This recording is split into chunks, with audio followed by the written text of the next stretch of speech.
everyone to our Glocal Evaluation Week presentation by Magic Bus Livelihood team.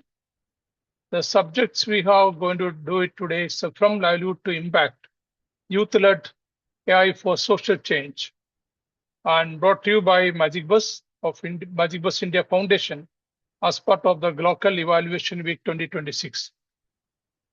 We are here today at a genuinely exciting intersection, the intersection of evaluation, artificial intelligence, and youth empowerment. As an evaluation community, we spend a great deal of time asking whether programs work for whom and under what conditions. This session invites us to sit with a deeper and perhaps more uncomfortable question. What happens when the communities we evaluate become ones doing the evaluating? Magic Bus India Foundation is going to show us what that looks like in practice through a curriculum that doesn't just teach young people about AI, but equips them to use it as a tool for enquiry, problem solving, and community-driven evidence generation. What you will experience in this masterclass is not a traditional program presentation. It is in itself an act of participatory evaluation, where young people from underserved communities in India will share AI-powered solutions they designed, built, and assessed, rooted entirely in problems they identified in their own backyards. You will see how no-code tools turned into agricultural advisors and multilingual learning platforms. You will hear ideas articulated not by a researcher, but by a 20-year-old farmer's advocate from Mumbai and a female STEM adjacent graduate from Chennai who refused to accept that language should be a barrier to learning. As you watch, we invite you to wear evaluator's hat, ask what evidences of impact looks like there, whose knowledge is being centered, and what this means for how our sectors thinks about capacity, community, and the future of M&E in an AI-shaped world. I welcome all of the participants and the presenters. We have with me Lena. She is the Magic Bus Associate Director, heading the product development and programs, and she will be moderating this session. With me, Ashwati is going to give a presentation along with two young persons who are going to present their journey on AI. Welcomes everyone one more time. Over to Lena and Ashwati. Thank you.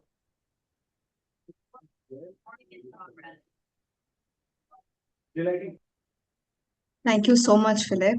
I'm so excited to be here alongside so many of the familiar faces that we have had the opportunity to speak with over these last few years. Some of the trainers, we're also really excited to see the team members at Magic Bus at India as well, who are here to see and be a part of this exercise that we are going to embark upon. What I'm going to do is that I'm going to walk you through a few slides initially, just trying to help you understand why we are here today and what are we here to do. Most importantly, we will be introducing you to two of our young people who are the end users of our IBM Skills Build Program 1, and the other is the AI CWW Infosys program. The reason why they are here is because they have built something really spectacular in terms of how they can leverage AI and build something for the social good. Can they use the skills that they have been learning in the trainings that many of us have been either designing or implementing on the ground or disseminating on the ground, and how they are turning that learning into something really significant on the field, either in their own ecosystems or in their neighborhoods or the societies they live in. So as you all know, Magic Bus India Foundation has worked over 2 decades on the belief that every young person deserves a path to a dignified livelihood, right? And what we call as a journey from childhood to livelihood. But here at the Global Evaluation Week, what we want to be very specific about is what's new in our approach.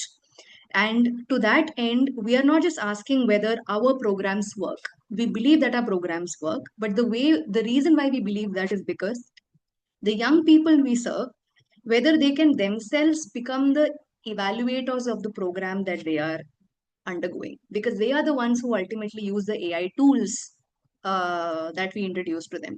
They are the ones who use AI tools to analyze data, to generate insights, to think about different things and research on the latest trends which you see on the market and build something related to that. And that is the effectiveness of the program that we are testing today on ground.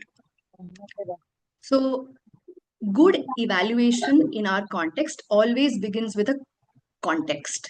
There has to be a story behind it. And the reason why Magic Buzz, the livelihood vertical, decided to embark on this journey is because we figured out India's reality. And what we experienced as India's reality was the fact that the numbers we saw, the statistics we saw, was enormous for how we design, target, and measure our interventions.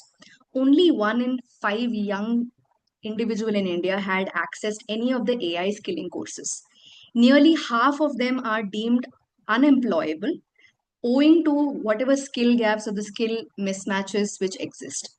Up to 60% of jobs these days are being redefined by AI. New jobs are being introduced in the field of AI. AI literacy, AI fluency, and tech literacy are becoming the buzzwords.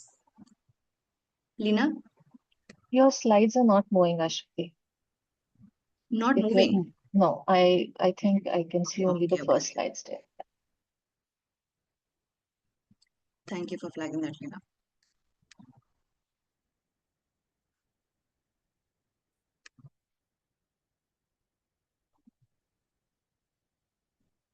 Oh, sorry. Reshare one more round. Yeah.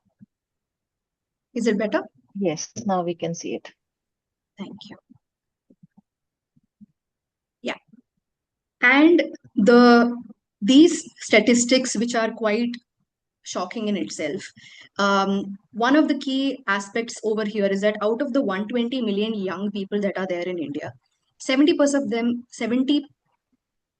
of them are women who are not in education, employment, or training, which we refer to as NEET. And for all the people who are in the field of either monitoring or evaluation in this room, these statistics raise very important questions. Whether our interventions are actually working, are our indicators or our metrics capturing the right outcomes? And are we moving fast enough to keep up pace with the speed at which AI is moving in this rapidly changing world? So in that case, if that is to be true, can we safely assume that there are certain things that we need to do as an organization? So we did. We shifted our approach and we reimagined our livelihood framework, which was initially focused on SEL and the metacognitive and the cognitive aspects and the work readiness skills. And we felt that there is a need in our time and era today where we need to speak about AI readiness. And introducing that pillar into our existing fold became significant because it resists a single metric thinking. Primarily because employability that we speak about is not just about technical skills. Employability skills is when we make a whole rounded or a well rounded individual who has a self efficacy, who has a resilience, who has a problem solving skills, and who can engage very smartly and extremely critically and ethically with the different problems that they interface at the workplace or in their real life. So our evaluation approach also had to be multi-dimensional, same as the outcomes we are trying to achieve. While we did all of this, we made sure that we are not trying to compromise what is in the heart of our entire ecosystem, which is youth agency and empowerment. There is no way that we should be compromising that, and we should prioritize it. So what is it that can we do to make sure that our young people and their agency is prioritized at every step of the way? So we again shifted our approach to how we can design our interventions better. We thought that, okay, three ways we can do it. One, to make the learning experiential. We need to have, we need to not just assess the outcomes, but also how they are applying the skills. If a young person is entering into our um, centers or our institutions, can they apply what they are learning real time? Secondly, is the environment that we, the trainers and the all other internal stakeholders that we are generating for our young people, is that engaging for them? Is it only a one-way interaction, or is it a two-way interaction where the learning is joyful and fun and value adding for the young person who's entering into our world? Thirdly, and most importantly, whether the journey is empowering for them. Are they taking away something believing that, okay, after this training, now I have the tools to think about how I can change how I work at the workplace or how I view certain issues in the society? By means of all of these three significant aspects in our program design, we believe that we can contribute to a well-rounded young person who has unlocked their earning potential, by means of which they have now the ability to make very smart decisions for themselves. They can lead a dignified life, and most importantly, they can break the cycle of this the kind of environment that they are from, and lead a life where they can support their family financially.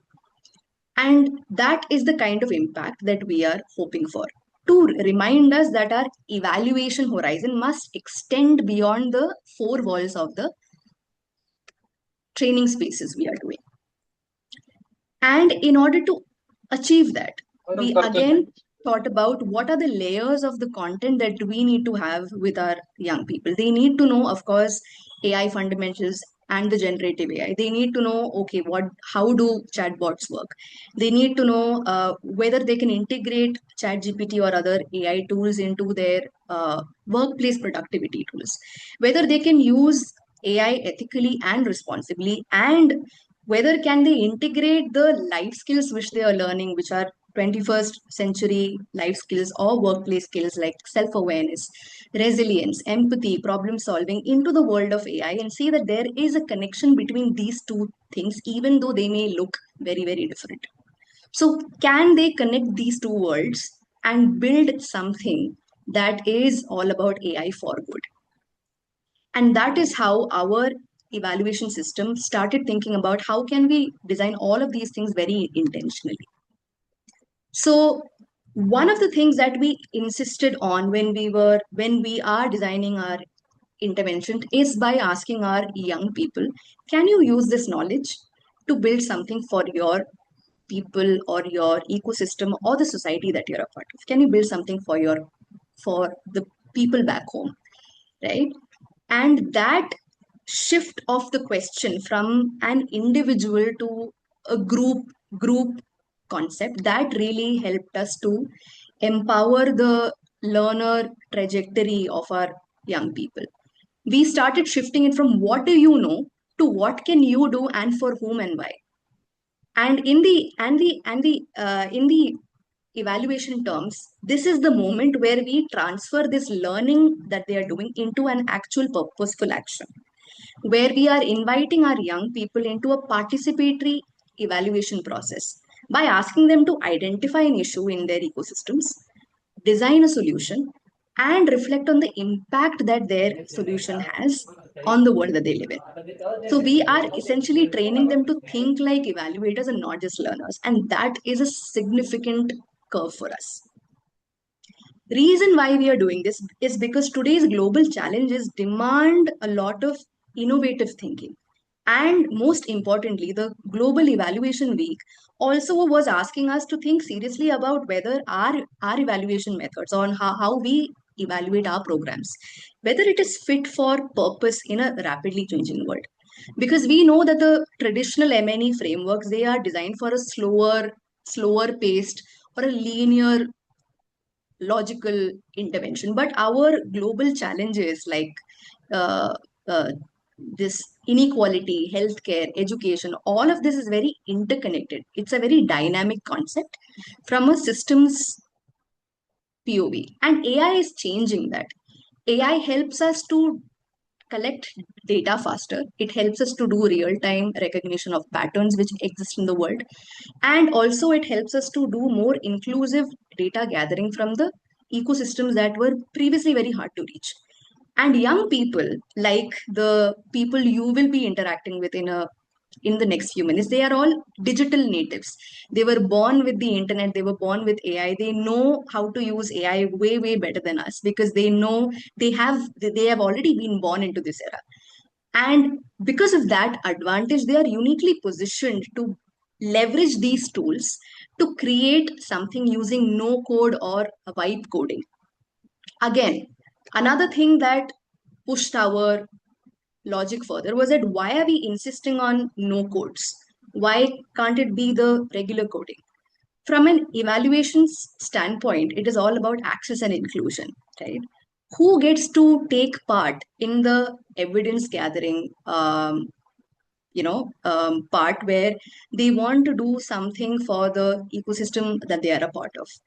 Historically, all of these powers were held by the organizations that had access to a very good tech team, or somebody who had a very large organization which had the resources and the money to get coders. But now that has changed because no code has entered into the picture. The reason and the advantage that no code brings is that a young person with a smartphone, like Harshal and Nasima, who you will be hearing from, they can choose a problem that they deeply want to solve. They can create a well structured prompt, and they can build a data collection tool or a dashboard. They can analyze the responses, and they can contribute that as a tool for their community. And that is not a technical skill. It is a democratization of their evaluative capacity, and we are actually leveraging their aspiration and their potential to make a change at the grassroots level. So, we are creating a group of evaluators, and that should be absolutely exciting for us as a social development sector. So we are empowering our youth to build impactful solutions without zero code. So it is an equalizer in the deepest sense, including in the world of M&E. To that end, we also believe that AI can be a tool for evaluative inquiry.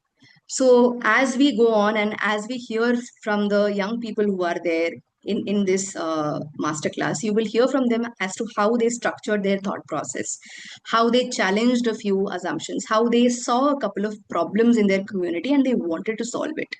They have interpreted data from their lived experiences. And that, we believe, is the strongest lens for us to create something for using AI for social change. We believe that if a young person who is a part of our training community, who if they can leverage the lived experiences that they belong to, if a Harshal or a Nasima can find a problem that is a part of the community that they are from, we can introduce the design thinking structure for them, by means of which they can actually think about how to solve a problem in a very structured format. Essentially, design thinking is nothing but asking us to empathize before we define, right? It asks us to ideate before we make a dummy version of it, and to test and iterate before we scale, which are also good evaluation principles.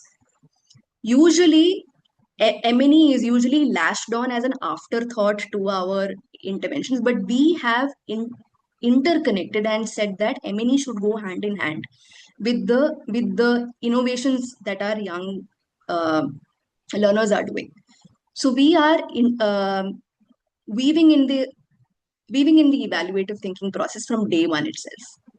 They are simultaneously designing the questions, they are answering the most important concept, which is, should they prioritize expert knowledge or their own knowledge?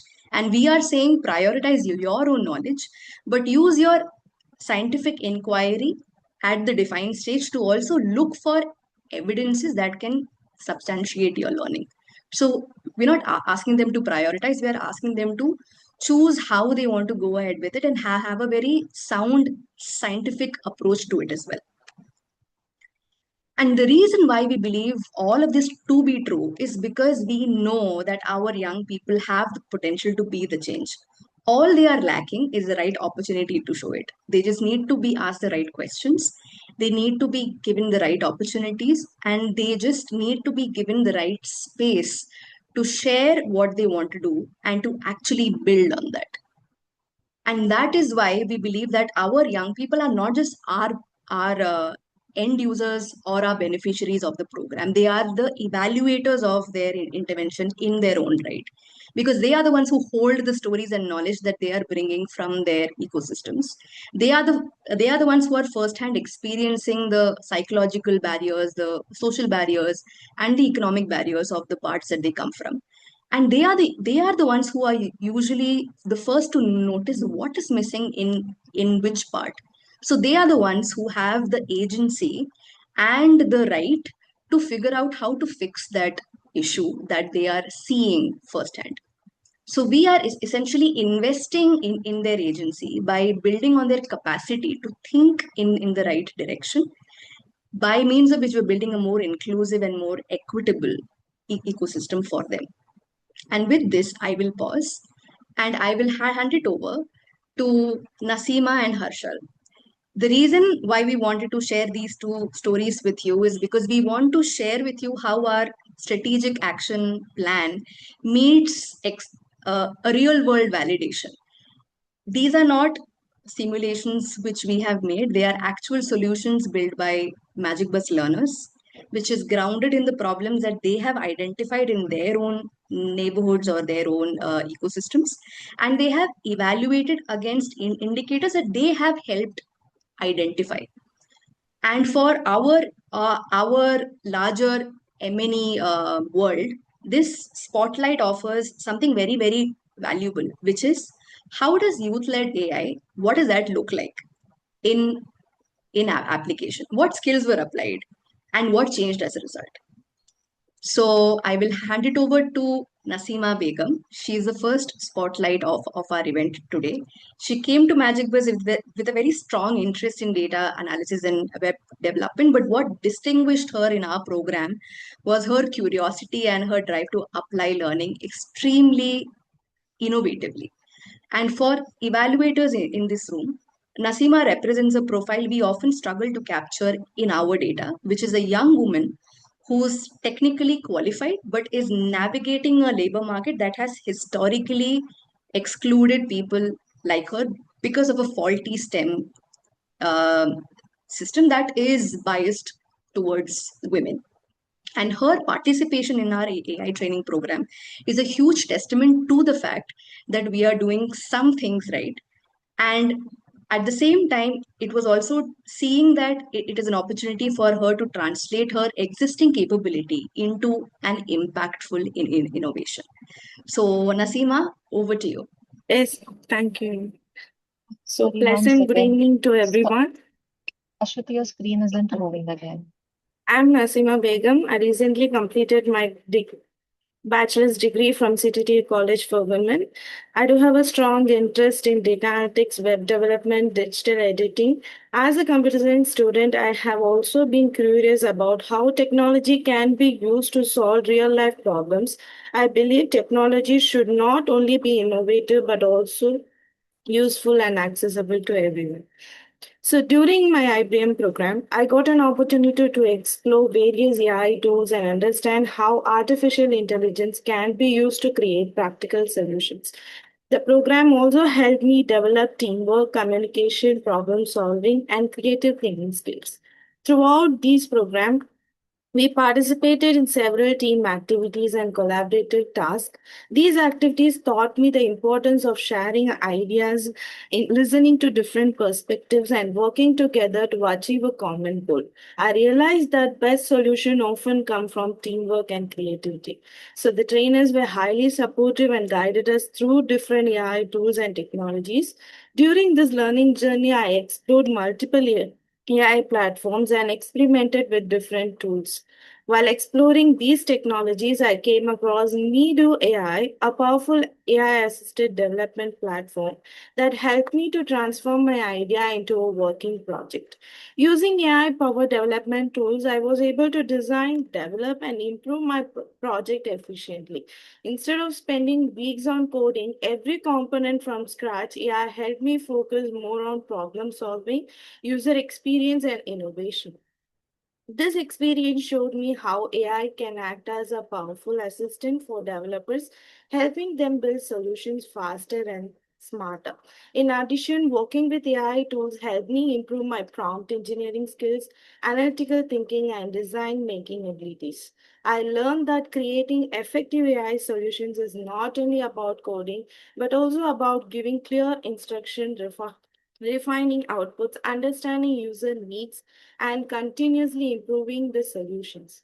So these skills are becoming increasingly important in today's technology industry.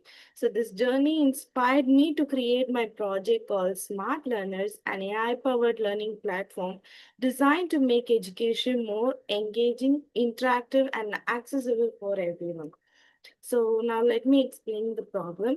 So while thinking about real world challenges in education, I observed several common problems faced by students today. Many students start learning with good intentions and a genuine interest in improving their knowledge. However, traditional learning methods often rely heavily on textbooks, notebooks, and lengthy explanation. Over time, this makes learning feel repetitive and less engaging. Even when students try different study environments to improve their concentration, maintaining focus remains a challenge. In today's digital world, distractions are everywhere. So one of the most biggest challenges is mobile phone distractions. Students frequently receive notifications from social media, video games, and other applications. These distractions compete for their attention and often reduce the amount of time they spend learning efficiently. Another important challenge is the language barrier. Many students understand concepts much better when they are explained in their native language. However, most educational resources are available only in limited languages, making it difficult for some learners to fully understand complex topics. As a result, students often switch between learning platform and translation tools to understand the concept. This process interrupts learning, consumes more time, and can reduce motivation. For example, a student who wants to learn a topic such as an artificial intelligence may understand the concept more easily in their preferred language. Although translation tools are available, still continuously translating content creates additional efforts and breaks the learning flow. After identifying these challenges, I started thinking about a better approach. What if learning could be engaging as a game? What if students could learn in their preferred language without relying on external translation tools? What if artificial intelligence could instantly generate personalized learning content based on a student needs? These questions inspired me to develop a Smart Learners, an AI-powered learning platform designed to make learning more engaging, accessible, and effective for everyone. To address all these challenges, I developed Smart Learners. So the first key feature of Smart Learners is personalized learning. User can enter any topic they want to learn, and the platform generates customized content based on their interest and learning needs. The second is multilingual support. User can select their preferred language, including regional languages. If a learner is more comfortable learning in Tamil, they can simply choose Tamil and receive learning content in Tamil. This improves the need for external translation tools and make learning more comfortable and effective. The third is the AI-powered content generation. The platform instantly generates educational content, explanation, quizzes, and learning materials, making knowledge accessible anytime and anywhere. The fourth is the gamification. Instead of making learning feel like a task, smart learners transform it into an engaging experience. User can complete challenges, earn points, unlock levels, collect badges, and can even track their learning process. This motivates them to continue learning and stay focused for longer periods. Now, let me give a quick walkthrough of the platform.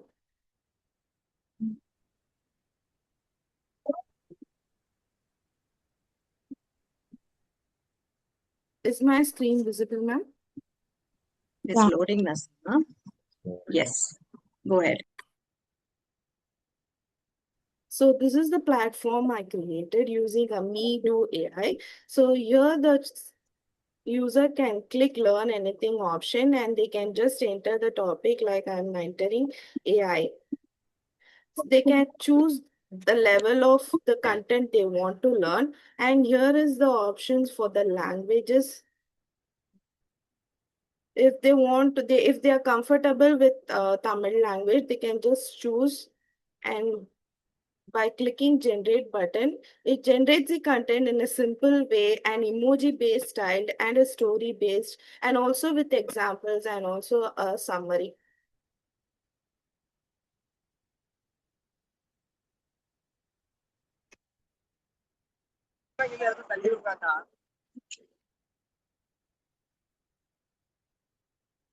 I have included 11 regional languages so that it will be helpful for the user to learn on their own comfort.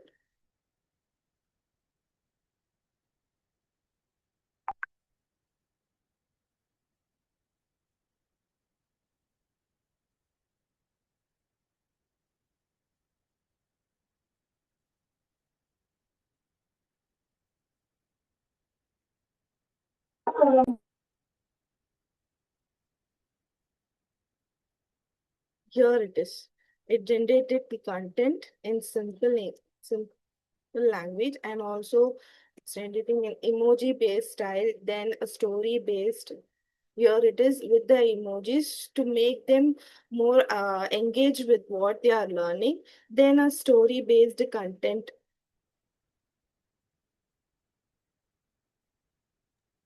If they want to learn with the examples, it generates that too. And for a short summary to catch up what they are learning, they can have this option. And also there is a quiz mode where the user can just enter the topic what they learned before, and they can choose the questions they want to take up. And just by clicking generate button, it generates the question so that it helps the user to understand more about the topic what they learned.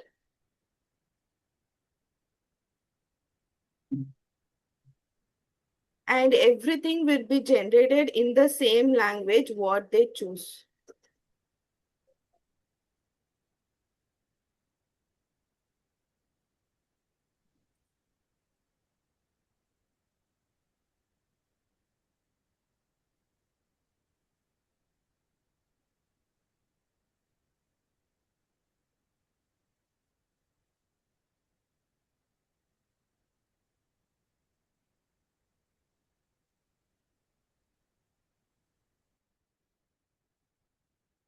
So here it is.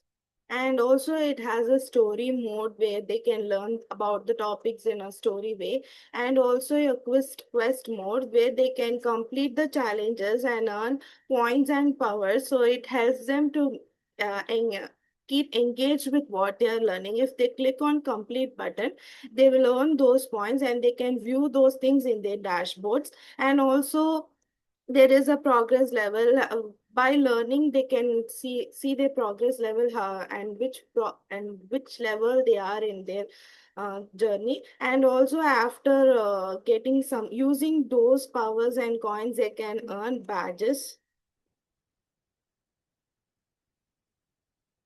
So here are the badges they can earn. And also there is a challenge mode to get an hands-on experience on what they are learning. So they can use this mode and they can generate it will generate some challenges, and the user can read out those things and yeah, and they can complete these tasks.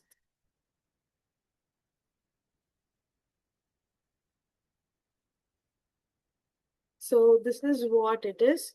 So Smart Learner was created with the vision of making education accessible, enjoyable, and meaningful for every learner. So the purpose of this project is not only to help students learn better, but also to encourage them to use technology productively. Instead of being distracted by mobile devices, learner can use the same technology to gain knowledge, build skills, and achieve their goals.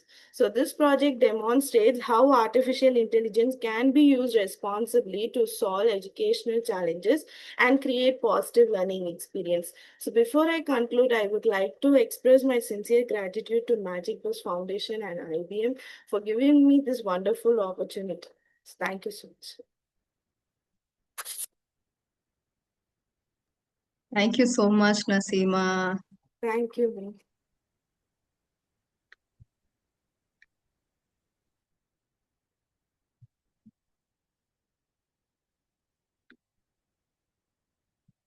Okay. And I'm sure that all of you have now seen and experienced the kind of value addition that our young people like Nasima has been bringing into the world of how AI can be a huge game changer when it comes to creating personalized learning pathways for children who have either any learning difficulties. And I remember when I had seen her use case for the first time, she also had shared that she had built this thinking that there are different types of learners in every learning space. So she has built it for them. So seeing such young people think about inclusivity in such beautiful terms really inspires people like us who have been in this system for so long. So heartiest congratulations to you, Nasima, for doing an Thank you so amazing job of much. actually thinking about these things so deeply. And I am looking forward to see how you scale this even further going forward. Thank you. Thank you so much.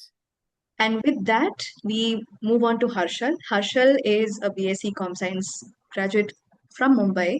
He's currently pursuing his MCA. He's extremely passionate about AI and tech for good. And his go to slogan is that AI should solve real world problems. And that is exactly what he has done as a part of our Infosys AI CWW project that he was a part of.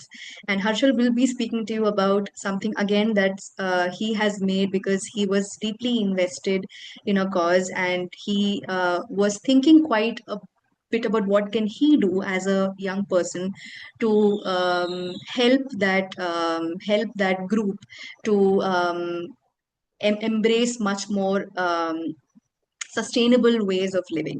So I invite Harshal to speak about the work that he's been doing and also to walk us through his experiences. Harshal, over to you. Yeah. Hello, am I audible Hi, now? Harshal. Yes, you're audible. Go ahead, Harshal. Yeah, a very good afternoon and I mean evening to every one of you present here. So, thank you, ma'am, for my introduction.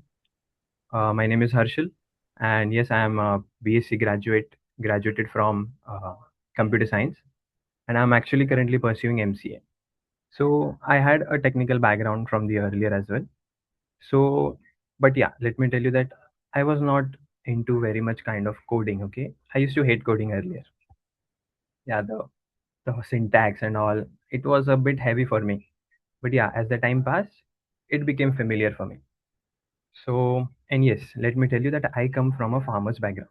Okay, my grandparents were farmers, and I have seen them struggling. Like they used to go in the morning and they used to come in the afternoon, and I was used to be with my parents only.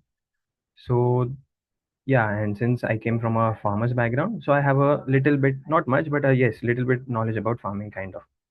And yeah, next slide, please.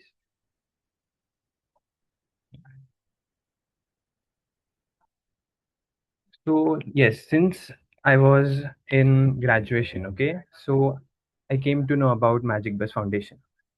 I met Nikhil sir there itself, which was my mentor, and I participated and enrolled in this program. You can say about which was funded by Infosys, and yes, Magic Bus faculties, or you can say the mentors of mine used to teach me. Huh? So, yeah, so moving forward. since I come from a farmer's background, I used to see my, grandfathers here. I mean, they used to talk about like this time the farming or the crops have not been harvested as planned. Okay, the output was not much as planned. So, and also in news as I was growing up, I used to see, I mean, hear from the news as well that because of rain, the crops have not been as we wanted. So I used to think about like, okay, these are certain kinds of problems that we are facing or the farmers usually are facing. So what can we do to solve them? Till now, yes, I'm just a small kid right now. Okay, I don't know anything about them. But yeah, this was certain thing that was in my mind. And when I was introduced to this program with Magic Bus, so their idea was basically to build something with AI. Okay, making students aware about how to use AI, which is the most important thing, and the practical use case of AI. Okay, that is very important because everyone can have information about AI, but not everyone knows how to use AI. There is a difference between that. So yeah, and from the very first day itself, our mentor actually showed us something which you can see here right now. Is the slide which was at the day one activity. I put this, I mean, we were told to put this something on ChatGPT. I mean, you are aware about ChatGPT, I guess. So, as I put this to ChatGPT, I gave this to ChatGPT and we brainstormed with it. Okay. Like, what problem you want to actually solve. And since I connected the dots backwards, like, I want to solve this farmers community problem. Like, they used to suffer from certain kinds of things. So, why not to build something for them itself? Okay, so from brainstorming with AI itself, and yes, there are certain examples that you can see here below. Tech for Good. These are certain applications which are built by AI, and so I thought, okay, why not go for farming only? So after brainstorming with AI, and we came up with a solution. Okay, maybe not solution exactly, but the problems that farmers also suffer other than what I have seen. Okay, so after going through that, after brainstorming and after having conversation with my mentors, so we came to certain solutions. Okay, and these solution is not one perfect solution, but they were in chunks. So I thought, why not put them together and build certain application that can help solve problems that farmers usually suffer in one place. So you can see that after time, okay, after time the fertility of soil reduces. Okay, then the crops eventually will not get the right amount of nutrition. Okay, so then how can we solve them? And the solution could be using the right fertilizers. Okay, the nutritions, the how to provide right nutritions, or the best practices to do when this certain kind of conditions occur, or what to do when, or which plants and which crops to grow when there is certain type of humidity or when there is certain type of soil that is present there. So based on going through all these information or all through these questions and brainstorming, then we came up and built Krishi Mitra. So I'll take you through that. Ma'am, can I share the screen? Yeah, I'll stop sharing, Harshad. Yeah. Go ahead.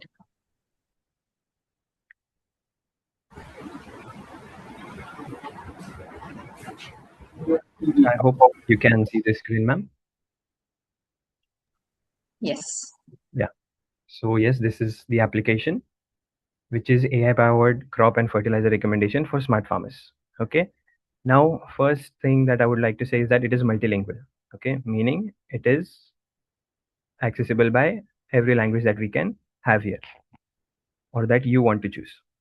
So let me, ma'am, is it okay that if I'm continuing with an English or you want to make me choose your language? You can Yeah. Okay, English. whichever you think would be a good Yeah. fit, it's fine. Okay. Yeah. So this is the home page that we can see. And we have multiple tabs here. Okay, home, get recommendation, soil report, find lab, and AI chatbot. Now, let me walk you through the get recommendation. So here we can go through either manual inputs or we can upload a soil report. Okay. First, I'll let you know about the manual report. Manual input. Now, since you know the type of the soil of your land, or if you're or about your farm, okay. For example, I select loamy soil, and the humidity of the area about near you. So it might be anything. Okay, let me select 50 here, or you can say let me select something random, and the temperature about I can say 30 degrees. Yeah.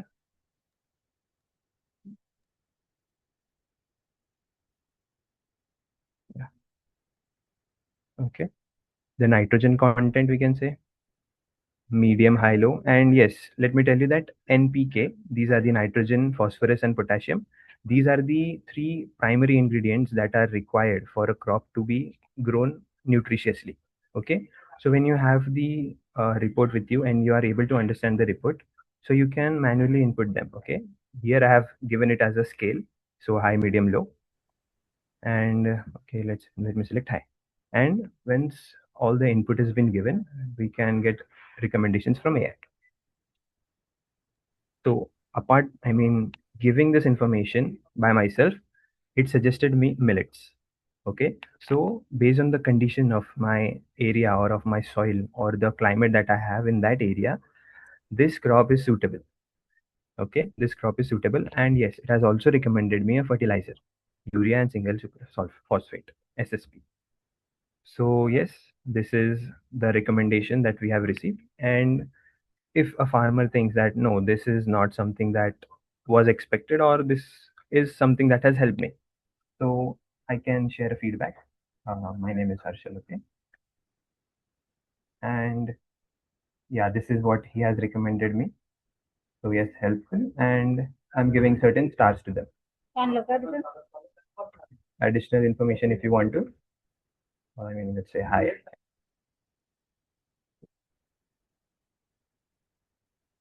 So yeah, we have seen that we have sent a feedback, and I don't know whether you are able to see it or not, but yes, I have received this mail. I don't know whether you are able to see this. Is it visible? But okay, but yes, I have received this mail from here, from this application of mine, that whether Harshal has sent you a feedback, and it has helped it a lot. So moving on to the next part, that we can, if a person doesn't know about his soil, okay, soil report, then he can simply upload his soil report. Okay, I have an dummy soil report, so I am uploading here. Okay, and yes, after uploading, it analyzes the report and gives me the recommendations, or it tells me what it is there if a farmer doesn't understand what is written in his soil report. So yes, these are the contents that we have heard.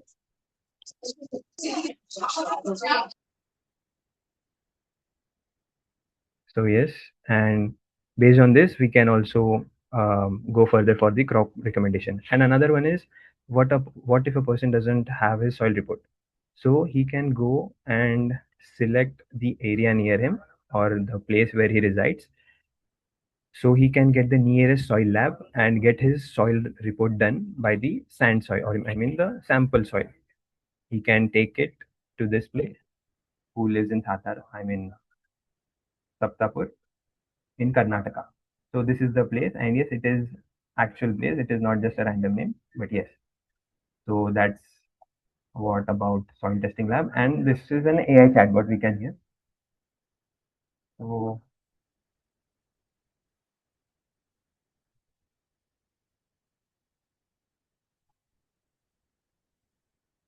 this is my AI chatbot, and this AI chatbot is a farming assistant. Okay, if a person has something queries related to farming, so like what is phosphorus?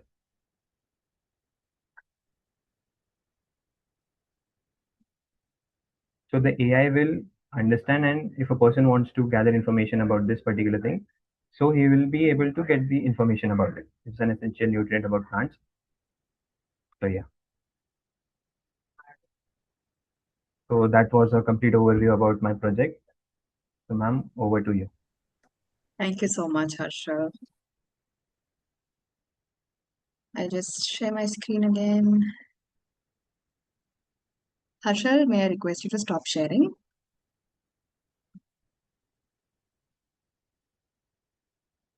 Thank you.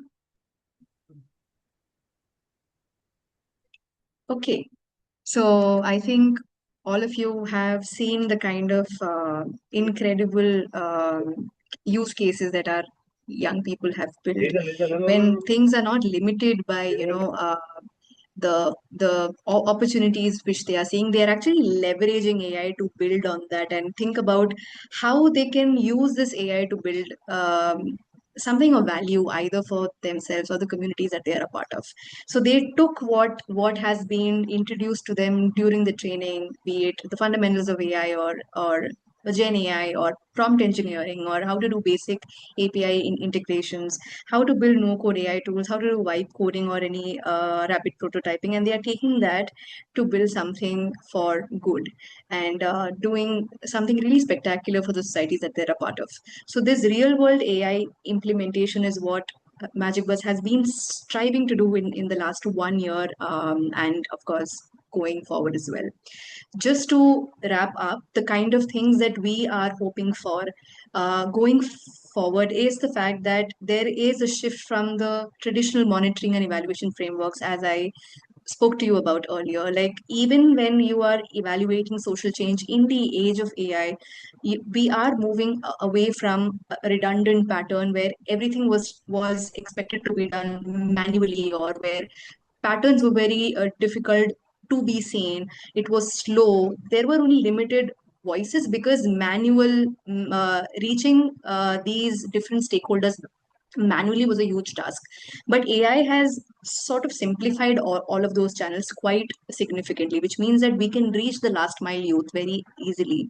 We have the capacity to even think about doing real time insights, like how Harshal and Nasima showed us, like with just one AI one AI recommendation, it gives you a list of things that this application can do, either in the world of inclusive education or in the world of uh, sustainable agriculture. So inclusivity of voices is being retained with the advent of AI. Now analysis has become smarter, and the learning is also becoming very adaptive and very agile. And the outcome of this entire fold is that it is leading to maximized impact. It is leading to more underrepresented voices like our young people smack into the limelight. And of course, it is creating real change that is stemming from the lived experiences of our young learners. And with that, I will hand it over to my fellow moderator, Leena Rao, and for her to take it forward. Over to you, Leena. Thank you, Ashwati. Thank you, Harshal and Naseem. A very insightful masterclass, I must say. But what I just heard, I would like to just share some key takeaways. But primarily, the key takeaways are beyond AI as a technology. Instead, the emphasis is on AI as a tool for inquiry, evidence generation, decision making, and social change. If you can just allow me to share a few key takeaways, and if possible, you can just put it on the slide. I don't think there is a slide on the key takeaways there. So the first one that I can think of is youth are not just beneficiaries, they are evaluators and problem solvers. So like we saw, we generally consider or traditionally young people are viewed as recipients of the program. However, this experience, like what the two young people here demonstrated, showed that when equipped with the right skills, they can identify community challenges, they can analyze the root cause, design contextually relevant solutions, and thus M&E becomes more meaningful when those closest to the problems are involved in understanding and addressing it. If you're doing it, Ashwati, your slide is not visible. So the first one is the next slide.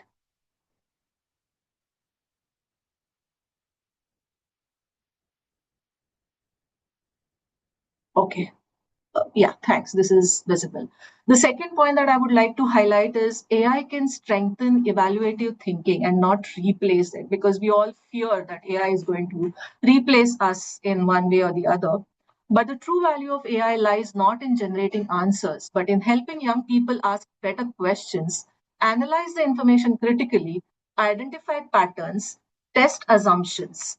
These are fundamental evaluation skills that remain human led while AI serves as an enabler. Takeaway number 3, no code AI democratizes innovation. So, what Harshal and Nasima showed were developed without advanced programming expertise. No code platforms lower barriers to participation, enabling young people from diverse backgrounds to move from consumers of technology to creators of solutions that address local challenges. This also brings to the point that lived experience is valuable data. So, both the solutions that Nasima and Harshal showcased emerge from challenges that they have experienced personally or observed them. Effective evaluation combines quantitative evidence with lived realities, ensuring that solutions remain relevant, inclusive, and grounded in community needs. Takeaway 5, future workforce readiness requires both AI and human skills. The process of developing these solutions required both of them, or rather, the youth that we address or we skill, to address problem solving, empathy, collaborate, communicate, adapt, and think ethically alongside AI skills. These are the competencies that will differentiate these young people in an increasingly AI enabled workforce. Last but not the least, AI can make monitoring and evaluation more participatory.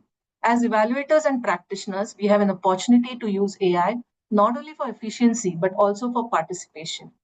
AI can help communities generate insights, interpret information, and co create solutions, making evaluation more inclusive and action oriented.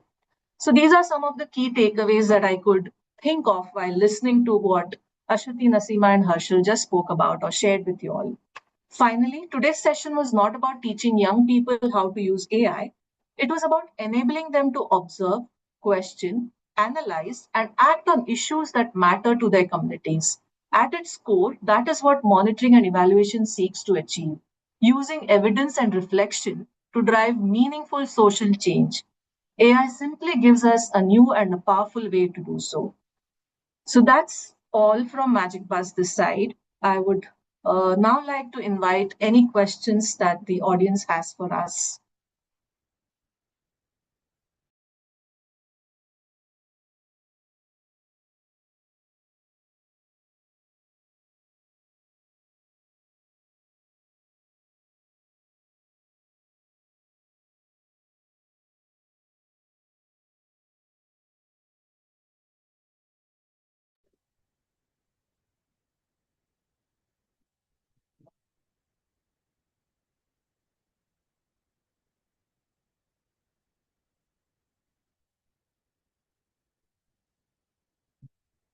Okay. Till the time the audience comes back, Ashwati, I would like to ask one question to you. What support systems, whether from educators, employers, policymakers, or development organizations, are needed to help more young people become creators of AI solutions for social impact? I think one of the support systems that is actually relevant is to make sure that we do not assume that learners are the issue, but the it could be that the design itself is flawed, right? We always it is a very traditional thing to always blame the learners and say that maybe they are not learning the right way. But I think it's high time that, considering the world that we are living in, we also start thinking about what are we as educators, as nonprofits, as employers, or as the policymakers doing wrong, and trying to understand the problem from that lens. So, from the POV of an educator, is it because I'm not asking the right question? Could be the issue. So that has to be fixed. From the lens of, say, a policymaker, they are usually seeing things from a top down lens and not from the ground level up. So maybe the shift in that lens is absolutely necessary. And when it comes to employers, there has to be a balance between the demand and the supply that is there. So whether the employers are also evolving with the changing pace of the skills that our young people are entering into the workforce. So I think the design framework itself has to change, and that only can happen when there is a systemic level of understanding of what our young people are doing, learning, and then building our other internal and external stakeholders, their capacity based on that. And like I always say, like, it is not always the learner who's the issue. Sometimes we are not thinking about this problem hard enough, and mostly thinking about like what is it that we are not doing right. So yeah, this is primarily stemming from the universal design for learning framework, where we say that the barrier to learning is not the learner but the design. So yes, that would be my take on it. Thanks for that question, Lena. Okay, thank you so much, Ashwati. I don't think we have any questions here, but I have one more question for you. So when we are looking at this AI, the world of AI, or all of us are listening, the buzzword is AI currently. Yeah. So in this age of AI, where everything is becoming automated, or everyone is fearing their own job, or they are thinking, oh, somebody else will take up my job. What are some values that we need to hold on to and also pass on to our young people? I think one is definitely resilience, because at the speed at which AI is changing the world and the learning ecosystems, if we as organizations are not equipped to facilitate learners, or they are not equipped to handle those dynamic changes with resilience, then that is a huge value that they are missing out on. I feel that resilience is one of the major values and skills that need to be prioritized. I also feel that the when it comes to ethics is also like ethics also plays a very important role when it comes to balancing not just the soft skills but also in the space of AI, right? Because we are thinking about even when we are encouraging our young people to think about AI, we are not just doing it abstractly. We are asking them to weigh the pros and cons of every tool that they are using, see and verify the outputs before they are actually putting it out in the open. So if you ask me, I will say like these two values in the age of AI for me play particularly a very important role. I'm sure you also have your own thoughts on this, and also Philip would have a very different school of thought on this. But if you ask me, I think these would be my top two values: resilience and ethics. Yeah. Yes. In fact, one of my follow-up questions for you was this: what role did ethical AI and responsible Yeah. use of technology play in the program? But I think you've answered that question for me already. So I go on I to my, yeah, I yes, DK. have a question. Yes. So I think we have many different AI tools now, probably some hundreds, thousands of AI tools. Now, can I go and use any AI tool which usually I get on advertisements, or whenever I see some people recommend, some people say that this is easy, this is free, and use this.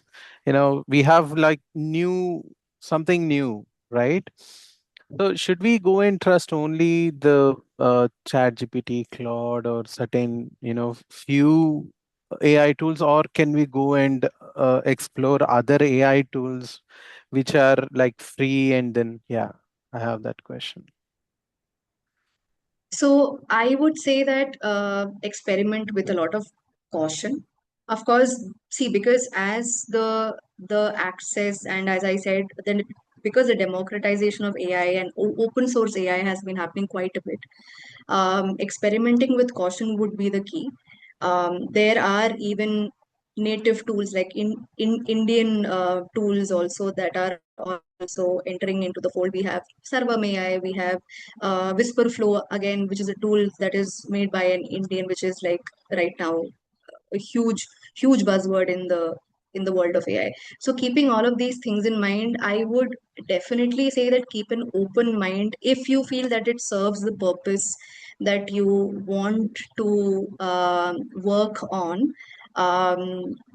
Definitely go for it, but try not to use your personal credentials. Always have like I have picked this skill from my Magic Bus tech trainers only. Like have a couple of spam email accounts that will have no repercussions on your credit on your the credentials in any way. So have that and then experiment wildly but with caution. That would be my take on it. But at the same time, I would also um, definitely encourage you to see what is out there, because as you rightly said, there is a sea of AI tools that are there, which we can explore and experiment with. To also answer your question, there is another similar AI use case that has been built by one of our trainers, YPs based in Bangalore and also in Hyderabad. Shakti, are you on call? I don't know if Shakti is there. Shakti from Bangalore, are you there? I think I saw her. So one of her YPs had created like one AI. Yeah. Shakti, is that you? Yes, ma'am, I'm there. Yeah. Shakti, could you walk us through that AI use case which one of your YPs had made, which had that AI tools in one database? Yes, ma'am. Yeah, please go ahead. Just a quick walkthrough as to what that is. Maybe we can share that with a few people here as well. Go ahead.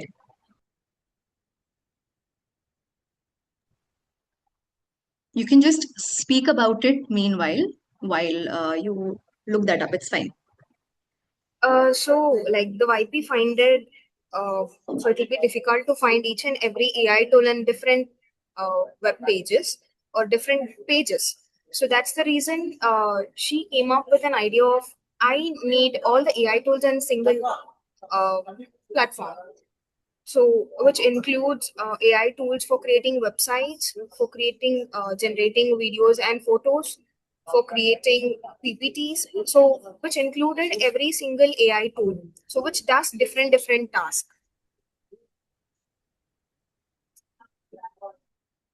Thank you, Shakti. So, David, there are also like, use cases like this from our own database where Yes, the yes. YPs have struggled with the exact same thing that you are speaking about. There are so many AI tools. How can we figure out what do we need and for what?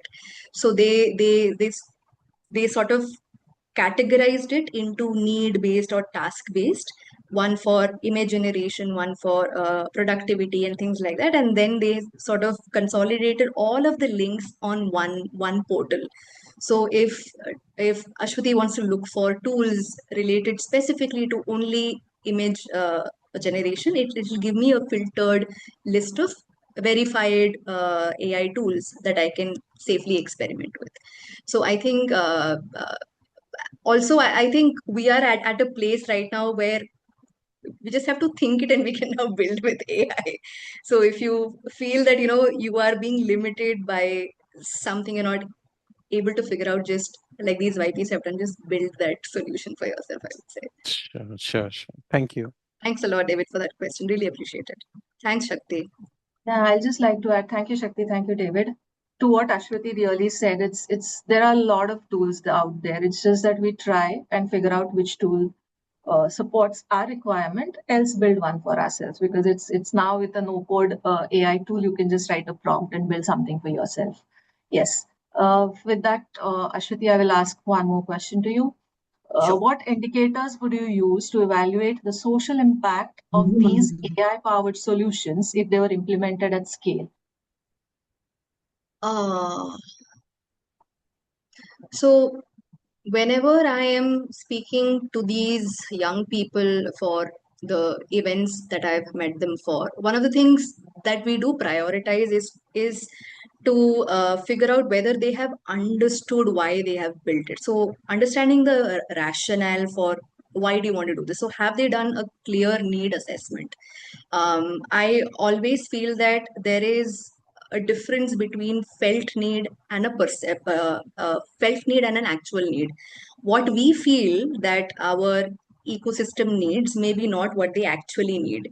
So whether the young person who's designing this AI solution, whether they have understood the difference, whether it is stemming from an actual need of the people, which they will be able to justify if that problem is coming from their own lived experiences. So as you may have heard, like Nasima and also Harshal, because they lived through that, they believe that they are speaking from an actual need gap.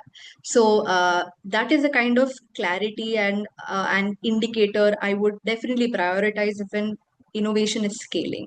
Another thing I would also think about when it comes to AI based solutions would be whether whether there is a long term social gain that is there because of this innovation. A lot of these innovations, they have a tendency, they start off with a lot of bang, but then it the momentum slowly fizzles out because the either the person undertaking that or the cause itself is not strong enough.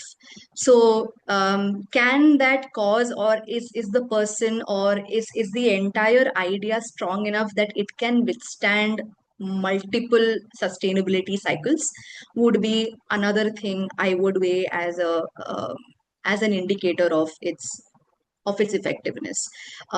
Lastly, off the top of my head, like one third indicator I would definitely look out for is the intention. What is the actual intention behind it? Is it just because they want to build something and like it has to be cool, or is that innovation or that solution stemming from something that they actually want to solve, and does it actually solve that issue? So I think these three indicators would be my top three when it comes to what are the three indicators when it comes to the social impact or the effectiveness of AI solutions at scale. Thank you so much for that insightful answer. One final question. I think we have time for one more question. How can AI be used to strengthen participatory evaluation and community-led decision making? What are your thoughts on that? So I would say that AI as a tool, although I still believe that it has not reached that level where we can adequately say that it is very omniscient and it knows everything that is out there in the world. But I do feel that it can be definitely used as a leverage and as a tool for inquiry based learning. So if Ashwati wants to understand what is happening, say in a suburban part of Kerala or Maharashtra, and if Ashwati has not visited there, I can definitely use AI or other research based tools to figure out what is happening out there.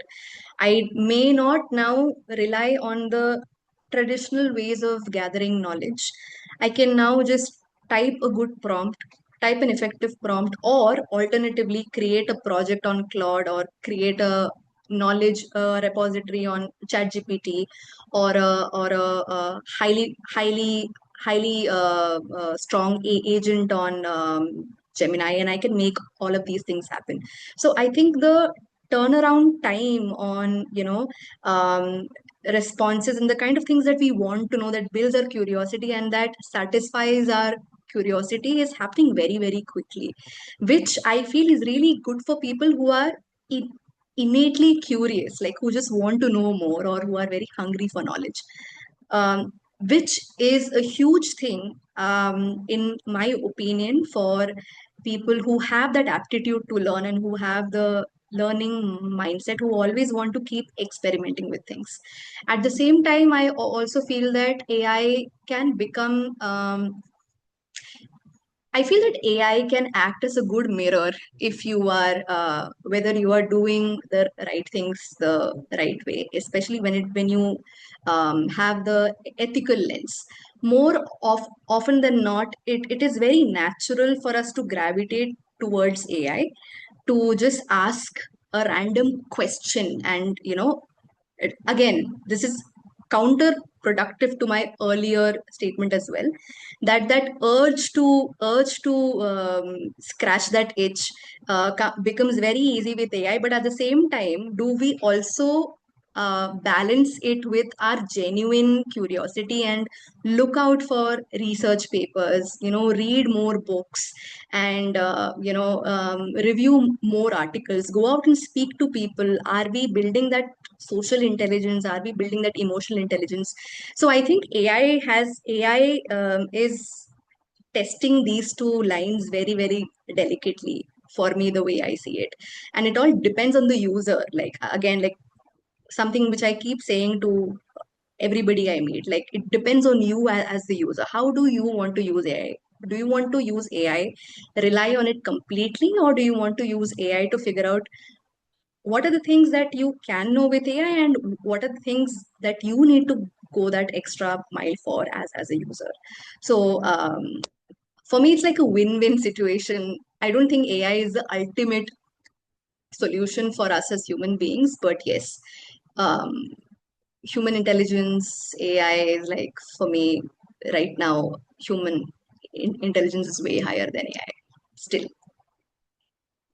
Yeah, because AI learns from humans. So the Exactly. So the more yes, you the in fact, the the answer to David is yeah, also the more you use AI tools, you're making the tool more stronger. It will stronger. become, Yes, yes, it will yeah, learn from the patterns that you what give, you input into that tool. So that yeah, is where it is learning from humans. It is learning the way you ask prompts, the way you are asking for solutions, the way you are asking problems, the way you are analyzing stuff, the way you're writing your prompts. It learns from this, and that's how you actually have a personalized or a yes, persona of yourself created. So if at all you all have not tried, please try. If you have been using an AI tool for quite some time, just ask the tool to give a persona of yourself there. It will exactly give you who you are and whatever you have been doing so far. Okay, thanks, Ashwati. That was really insightful. I had one question for Nasima, but I'm is Seema, Nasima are you still there? there? Yes, ma'am. Okay. So Nasima, if I had to ask you, I saw your smart learners solution, very interesting, and from the challenges that you have seen around you. If additional time and resources, I think this course of yours was for how many days? 5 days? 4 days? You built this tool, you built this solution over a period of, say, maybe maximum 15 days, right? Yes, ma'am. Okay. So if you were given additional time and say maybe resources, what is that one feature that you would have liked to add to your solution? So if I had an additional time and resource, I would add a voice-based AI tutor that can interact with the students in their preferred language, so that it will be more easy for them to learn what they want. And So this would make learning more personalized, accessible, and engaged with, especially for students who learns better through conversation and audio explanations. oh, wonderful. That's really interesting. So, and also if they need not type or they need not search for certain things, if somebody has a voice would have really helped. Okay, great, great. Thank you, Nasima. That's really insightful. Thank you so much. And I think that brings us to the, I think we are there almost, just 5 more minutes left. So if in another minute anybody else wants to ask a question, most welcome.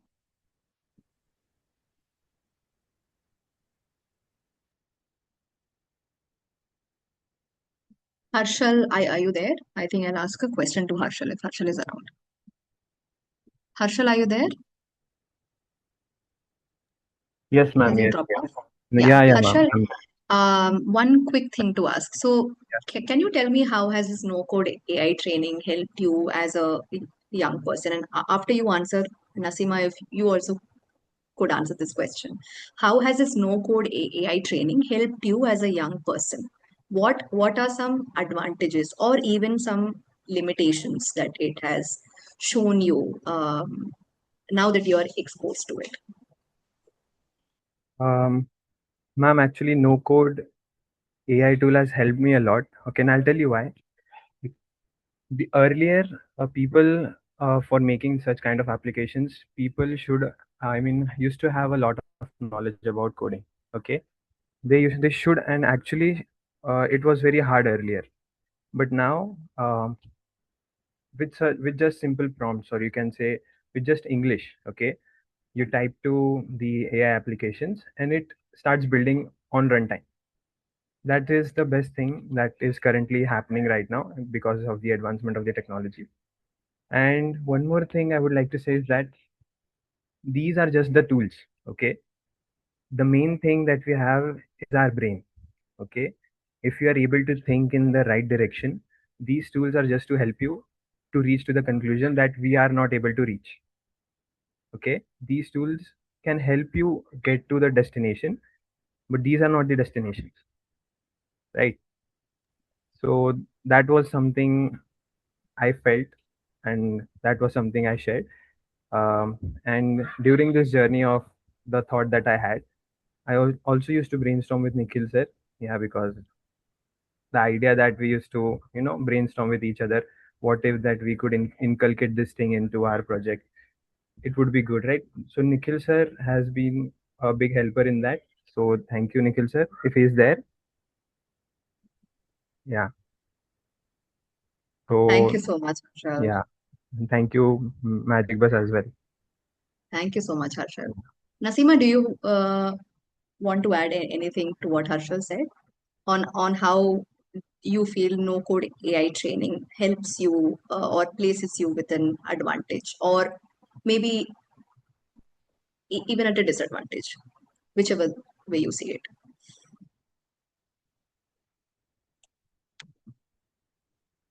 Naseem, are you there?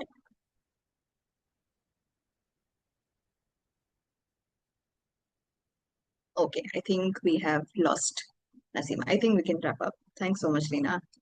Yeah, thank you so much. And it was a great insight into the solutions that were developed on their personal lived experiences. And thank you, everyone, for joining in and being patient with us. See you soon. Thank you. Thank you, everyone. Thank you, Thank you. everybody. Thanks, Harshal. Thanks, Thank Naseema, you. Nikhil, Mahalakshmi. Well done. Thank you, Shruti. Thanks, everybody. Bye. Thank you. Thank you. Thank you, everybody. Bye. Thank you, everyone. Thank you. Bye. Thank you. Thank you. Thank you very much. Bye. Thank you.